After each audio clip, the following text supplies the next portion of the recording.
Hello నేను miss రావు. Real estate రంగంలో చాలా మార్పులు వస్తూ ఉన్నాయి.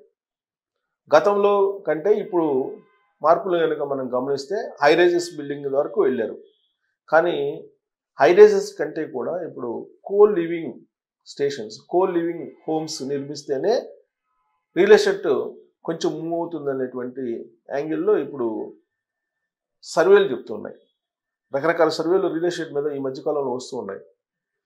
ఏ ఏరియాలో ఎక్కువ డిమాండ్ ఉండే అవకాశం ఉంది, బిజినెస్ స్పేస్లో ఎక్కువ డిమాండ్ ఉండే అవకాశం ఉందా, లేదంటే హౌస్ ఎలాంటి హౌసెస్ సరసమైనటువంటి ధరలకు అందించేటువంటి హౌసెస్కి డిమాండ్ ఉందా, ఓపెన్ ప్లాట్స్కి డిమాండ్ ఉందా, గేటెడ్ కమ్యూనిటీస్కి డిమాండ్ ఉందా, హై రైజెస్కి డిమాండ్ ఉందా, ఇలా వీటన్నిటి మీద స్టడీ చేసిన తర్వాత రాబోయేటువంటి రోజుల్లో అంటే 2030 నాటికి ఏమేమి మార్పులు చేస్తే రియల్ ఎస్టేట్ రంగంలో డిమాండ్ ఉంటుంది, ఏ మార్పులు దిశగా వెళ్ళాలి అనే దాని మీద అధ్యయనం చేసిన తర్వాత కోలివింగ్కి అనుకూలమైనటువంటి బిల్డింగ్లు నిర్మిస్తేనే రాబోయేటువంటి రోజుల్లో రియల్ ఎస్టేట్ నిలబడగలదు, లేదంటే నిలబడదు అనేటువంటి అభిప్రాయానికి సర్వే సంస్థలు వచ్చేస్తూ ఉన్నాయి. ఇప్పుడు ఆల్రెడీ మనకి కోలివింగ్కి సంబంధించినటువంటి హాస్టల్స్ కనిపిస్తున్నాయి. ఇప్పుడు ఇంతకుముందు మనకి working men's hostels, working women's hostels అని ఉండేవి. వాటికి డిమాండ్ తగ్గిపోతుంది. ఇప్పుడు కోలివింగ్ హాస్టల్స్, కోలివింగ్ హౌసెస్ వచ్చేస్తున్నాయి. ఈవెన్ అపార్ట్మెంట్లు కూడా సర్వీస్ అపార్ట్మెంట్లు అని చెప్పి మార్చేస్తున్నారు. ఆ సర్వీస్ అపార్ట్మెంట్లు అన్ని మార్చేసి వాటిని కోలివింగ్ రూమ్స్గా ఇచ్చేస్తున్నారు. అంటే ఒక అబ్బాయి ఒక అమ్మాయి కలిసి ఉండొచ్చు, లేదా అబ్బాయిలు అమ్మాయిలు కలిసి ఒకే రూమ్లో ఉండొచ్చు. ఇది నేరం కాదంటే సుప్రీంకోర్టు ఇచ్చినటువంటి తీర్పు ప్రకారం మెచ్యూరిటీ ఉన్నటువంటి వాళ్ళు, అంటే ఎవరైతే మెచ్యూరిటీ మైనర్ నుంచి మేజర్లు అవుతారో, మేజర్లు అయినటువంటి వాళ్ళు ఎవరైనా సరే మీ ఆధార్ కార్డులు ఇచ్చి మీరు కోలివింగ్ స్టేషన్లో స్టే చేయొచ్చు. సుప్రీంకోర్టు ఇచ్చింది ఏంది తీర్పులు, ఒక అబ్బాయి ఒక అమ్మాయి ఇష్టపడితే వాళ్ళు కలిసి ఉంటే అది నేరం కాదు అని చెప్పి ఇచ్చింది.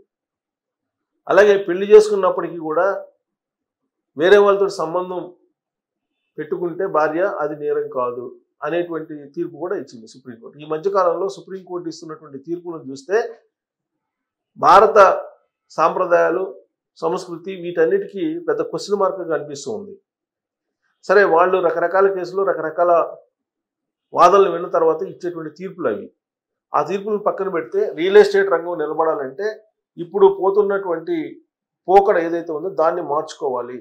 రాబోయేటువంటి రోజుల్లో కోలివింగ్ స్టేషన్స్తో పాటు కోలివింగ్ అనుకూలంగా ఉండే బిల్డింగ్లు కట్టాలి ఒకటి. రెండు, ఓల్డేజ్ హోమ్స్ లాగా సీనియర్ సిటిజన్స్ కలిసి ఉండే ఒక స్పేస్ క్రియేట్ చేయాలి. ఎందుకు? ఆహ్లాదకరమైన వాతావరణం వాళ్ళకు అవసరం. కోలివింగ్ ఉండేటువంటి యూత్కు ఒక అవసరాలు ఉంటాయి. కాబట్టి వాటికి అవసరంగా వాళ్ళకు అవసరమైనటువంటి విధంగా నిర్మించాలనేది. అలా అయితేనే రియల్ ఎస్టేట్ నిలబడగలదు, లేదంటే ఇప్పుడు పోకళ్ళన్నీ మారిపోతున్నాయి అని చెప్పారు. ఇప్పుడు రియల్ ఎస్టేట్లో ఎన్ని మార్పులు వచ్చాయి? ఇంతకు ముందు సైట్ కొనేవాళ్ళు, సైట్ కొని హౌస్ కట్టించుకునేవాళ్ళు ఇండివిజువల్గా. కాలనీలు సొసైటీలుగా ఏర్పడి కొన్ని కాలనీలు కట్టించుకునేవాళ్ళు. ఆ తర్వాత ఏమైంది? అపార్ట్మెంట్ సంస్కృతి వచ్చేసింది. ఈ అపార్ట్మెంట్లు కాస్త మళ్ళీ గేటెడ్ కమ్యూనిటీలు వచ్చినాయి.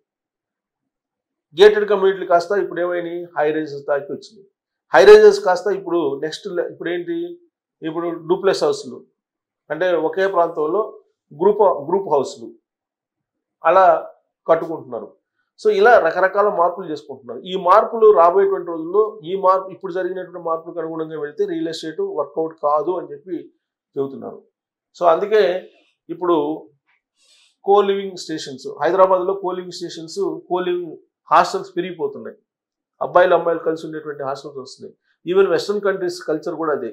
వెస్ట్రన్ కంట్రీస్లో ఇక్కడ మన వాళ్ళు అమెరికానో లేదంటే కెనడానో లేదంటే లండన్లో వెళ్తే అక్కడ ఒక అపార్ట్మెంట్ తీసుకుంటారు, దాన్ని గెస్ట్ హౌస్ అంటారు. డబుల్ బెడ్రూమ్ హౌస్ తీసుకుంటారు, దాన్ని గెస్ట్ హౌస్ అంటారు. దాంట్లో అబ్బాయిలు అమ్మాయిలు కలిసి ఉంటారు. సో దీంట్లో తప్పు లేదు అనేది భారత దేశంలో ఇమిడిపోయింది ఇప్పుడు అభిప్రాయం. కాబట్టి కోలివింగ్ హాస్టల్స్ కోకొలలుగా వస్తున్నాయి. మాదాపూర్లో బయలుదేరి ఇప్పుడు కూకట్పల్లి దాకా వచ్చేసింది. ఇక రాబోయే రోజుల్లో దిల్సుఖ్నగర్ మొత్తం హైదరాబాద్ సిటీ మొత్తం ఈ కోలివింగ్ హాస్టల్స్ వచ్చేస్తాయి. బెంగళూరులో ఇప్పుడు కోలివింగ్ హాస్టల్స్ కోకొలలు, అసలు సింగిల్ వర్కింగ్ ఉమెన్స్ హాస్టల్ కానీ వర్కింగ్ మెన్స్ హాస్టల్ కానీ వేరువేరుగా లేవు ఇప్పుడు బెంగళూరులో. అన్ని కో లివింగ్ హాస్టల్సే ఉన్నాయి. కాబట్టి రాబోయేటువంటి రోజుల్లో రియల్ ఎస్టేట్ నిలబడాలంటే, నిర్మాణ రంగం నిలబడాలంటే ఆ తరహా నిర్మాణాలు చేపట్టాలి అనేది సర్వే చెప్తుంది. మరి ఏ సర్వే చెప్పింది అని అంటే నేను చూపిస్తాను. ఆ సర్వే చూపించినటువంటి సర్వే ఏంటి, ఏం చెప్పింది అనేది నేను చూపిస్తాను. ఇదిగోండి, సరసమైన నగరీకరణ పెరుగుతున్నటువంటి జనాభాతో రియల్ ఎస్టేట్ నివాస విభాగంలో సరసమైనటువంటి గృహాలు అంటే సరసమైన ధరలకు లభించేవి, హై ధరలు అంటే కొనుగోలు చేయట్లేదని చెప్తున్నాడు. పెద్దలు ఆవాసాలు అంటే ఓల్డేజ్ పీపుల్ ఉండేటువంటి ఆవాసాలు, కోలివింగ్ నివాసాలకు డిమాండ్ ఉంటుందని అంచనా వేస్తున్నారు. అదే సమయంలో వాణిజ్య పారిశ్రామిక విభాగాలు సైతం మెరుగైనటువంటి మౌలిక సదుపాయాల ఆధారిత అనుసంధానం, డిజిటలైజేషన్తో ప్రయోజనం పొందుతాయని కోలియర్స్ సిఐఐ నివేదిక పేర్కొంది. ఇది నివేదిక ఇచ్చింది, కోలియర్స్ సిఐఐ నివేదిక అని చెప్పి. దీన్ని క్లోజప్లో చూస్తే వాళ్ళకు కూడా కొంచెం ఈ ఆర్టికల్కి సంబంధించి భారతదేశ రియల్ ఎస్టేట్ మార్కెట్ డిమాండ్లో గణనీయమైనటువంటి పెరుగుదల ఉంటుందని నివేదిక అంచనా వేసింది. 2030 నాటికి ఏటా 0.5 మిలియన్ యూనిట్ల నివాసాల నుంచి 2024 నాటికి ఏటా 1 మిలియన్ యూనిట్లకు రెట్టింపు అవుతుందని పేర్కొంది. పెద్దలకు ప్రత్యేకంగా యువ జనాభా అధికంగా ఉన్న భారత్లో ప్రస్తుతం వృద్ధుల జనాభా 12% వరకు ఉంటుంది. 60 ఏళ్లు దాటిన ఈ జనాభా 2050 నాటికి 20%కి చేరుతుందని అంచనా. పెద్దల అవసరాలు భిన్నంగా ఉండటంతో సీనియర్ సిటిజన్ల నివాసాలకు మున్ముందు డిమాండ్ ఉంటుందని నివేదికలో అంచనా వేశారు. నివాసాల్లోనే ప్రత్యేక విభాగంగా విస్తరించే అవకాశాలు ఉన్నాయని చెప్తున్నారు. 2047 నాటికి ఈ విభాగం వృద్ధి 30 రెట్లు ఉంటుందని అంచనా వేస్తున్నారు. అంటే వయోజనులు సీనియర్ సిటిజన్ల సంఖ్య పెరిగే అవకాశం ఉంది. అందుకే ఇప్పుడు రాబోయేటువంటి రోజుల్లో సీనియర్ సిటిజన్లకు ప్రత్యేకమైనటువంటి ఒక ఏరియాని కేటాయించి ఆ ఏరియాలో సీనియర్ సిటిజన్లకి కేటాయించేలాగా ఏర్పాట్లు చేయాలి రియల్ ఎస్టేట్ రంగం అని చెప్పి సూచన చేస్తున్నారు నివేదిక. ప్రస్తుతం ఈ విభాగంలో 0.03 మిలియన్ పడకల అందుబాటులో ఉంటే 2030 నాటికి 0.1 మిలియన్కు చేరుతుందని అంచనా. అక్కడి నుంచి 2047 నాటికి 1 మిలియన్ పడకల దాటుతాయని నివేదిక పేర్కొంది. కోయంబత్తూర్, కొచ్చి, పనాజీతో పాటు అయోధ్య వంటి ఆధ్యాత్మిక ప్రాంతాలు పెద్దల నివాస కేంద్రాలుగా మారుతున్నాయి. ఎవరి సహాయం లేకుండా పెద్దలే సౌకర్యంగా నివసించేలా స్మార్ట్ హోమ్స్ భవిష్యత్తులో స్మార్ట్ హోమ్స్ కావాలంటున్నారు.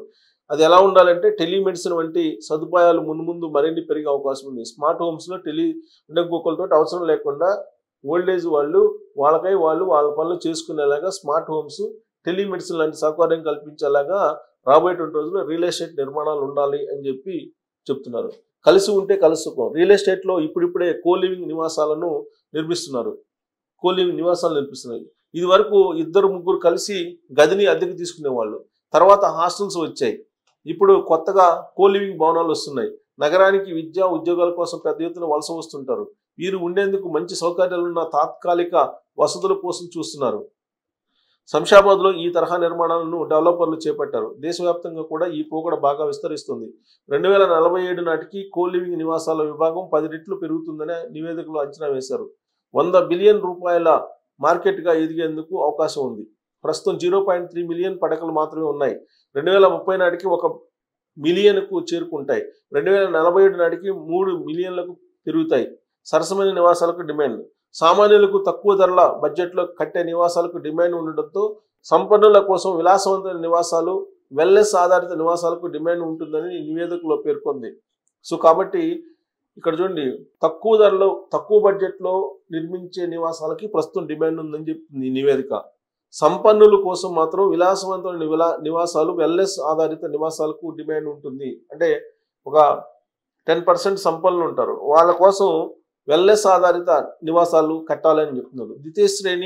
తృతీయ శ్రేణి నగరాలు, ఆధ్యాత్మిక కేంద్రాలు ఇప్పటికే నివాస కేంద్రాలుగా అభివృద్ధి చెందుతున్నాయి. ఇక్కడ టీడీఆర్ జోనింగ్ నిబంధనల తోడ్పాటుతో మరింత అభివృద్ధికి అవకాశం ఉందని ఈ నివేదిక వెల్లడించింది. సో ఈ నివేదిక ప్రకారం రాబోయేటువంటి రోజుల్లో యూత్ కోలివింగ్ ప్లేసెస్కి, కోలివింగ్కి అనుకూలంగా ఉండేటువంటి నిర్మాణాలకే ప్రాధాన్యత ఇస్తారు. నెంబర్ 1. నెంబర్ 2, ఓల్డేజ్ పీపుల్ ఎవరైతే ఉంటారో వాళ్ళు ప్రత్యేకంగా ఉండడానికి అనువైనటువంటి నిర్మాణాలు చేయాలి. అక్కడ ఎలా ఉండాలి? స్మార్ట్ హోమ్స్ ఉండాలి. అంటే వయోజనుల యొక్క బాధలు తెలుసుకొని వాటి పరిష్కారం స్మార్ట్గా ఇచ్చేలాగా నిర్మాణాలు ఉండాలి. టెలిమెడిసిన్ లాంటి సదుపాయాలు ఉండాలి. ఇక బాగా డబ్బు ఉన్నటువంటి వాళ్ళ కోసం వెల్నెస్ లాగా సెంటర్లు, విలాసవంతమైనటువంటి వెల్నెస్ ఆధారిత హౌస్ కట్టాలి. ఈ 3 మార్పులు వస్తే తప్ప రియల్ ఎస్టేట్ భవిష్యత్తులో నిలబడదు అనేటువంటి నివేదిక అది ఇస్తూ ఉంది. సో ఐటీ రంగం నిలబడితే ఇవన్నీ ఉంటాయి. ఐటీ రంగమే డోల్ డ్రమ్స్లో ఉంది ఇప్పుడు. కాబట్టి ఐటీ రంగం నిలబడితే ఇవన్నీ, ఐటీ రంగం నిలబడకపోతే ఇవేవి, ఈ సర్వేలు ఏవి అసలు వర్కౌట్ కావు. సో కాబట్టి మారుతున్నటువంటి కో లివింగ్ అనేటువంటి జీవనం మీద మీ అభిప్రాయం ఏంటనేది తెలియజేసి. Thank you.